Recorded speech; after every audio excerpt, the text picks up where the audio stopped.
Thank you, Mr. Chair. Attorney General Garland, in a press release announcing the investigation, and I'll just preface, I'm from Minnesota, so you may guess where some of the questions are going, but in a press release announcing the investigation, you said that the DOJ's investigation into the Minneapolis Police Department will examine the use of excessive force by the police, including during those protests. Will you also be investigating the origins of the deadly and destructive riots that ravaged large parts of Minneapolis? So I think these are two separate kinds of investigations. The one of the police department is one under the statute that authorizes us to do pattern or practice of unconstitutional policing. It's done by the Civil Rights Division. That was welcomed, I understand, by the chief and by the mayor, and that's one separate one. The investigations of the riots are undertaken by the U.S. Attorney's Office as well as by the state's attorney. I think it's called state's attorney, and maybe it's a county, state's attorney in Minneapolis, I guess.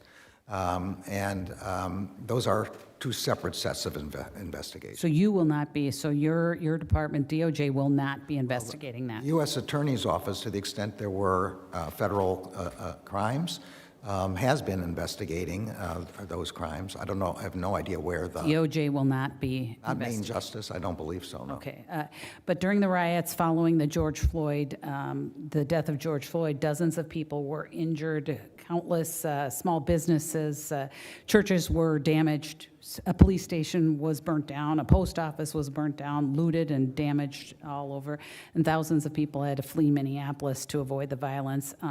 Is the Department of Justice investigating these riots as an act of domestic terrorism at all? So now I think, if I'm understanding correctly, we're talking about 2020. After the death of George Floyd. Yes, and that investigation, I think, that was ordered by the previous Attorney General, and I don't know whether that is concluded. I believe I don't know whether there are any ongoing investigations anymore from that investigation, except for the charges that were made at the time, and those cases are being followed, obviously. Well, and Attorney General Garland, maybe you could get back to me in particular, or the committee on the status of those and what is happening with that. I'd be happy to have my staff get back to yours. Appreciate that.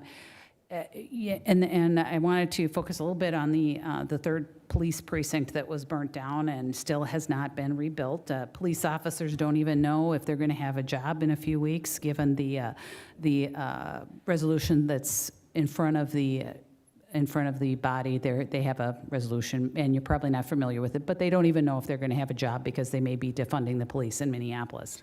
The city is down over 200 officers since pre-COVID. If you talk to police officers, they're demoralized, they're struggling, they don't feel supported at all. They're having a very hard time, and you're the one initiating investigation of the Minneapolis Police Department. Considering all of the scrutiny that they are under, how do you propose Minneapolis can keep up police officer morale now that they're under investigation and criticism, all of the criticism they're taking as well?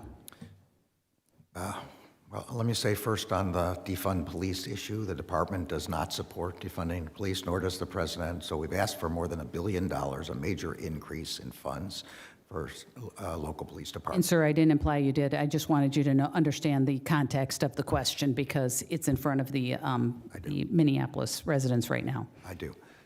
With respect to the pattern of practice investigation, there were a large number of serious incidents that were well reflected in the press, and I think there was general agreement that there were problems. This does not mean that every police officer, quite the contrary. This means that my belief is, and from talking to many police officers, that they believe that it's important that there be accountability and that officers who break the law are held accountable so that the community retains its trust in the good police officers who do not break the law, and those are by the very large majority. They need that trust in order to have the cooperation of the community, and that's the only way they can be safe, and that's the only way the community can be safe. So I think police officers should look at these investigations in a positive way, and we are trying to present them in a positive way. And Attorney General, I think that the problem is that it's piling on. It is continuing to pile on, in particular in Minneapolis with these police officers who are there. Many of them have grown up there. They are doing their Time of job. the gentlelady has expired. Mr. Thank you, I Stanton. yield back.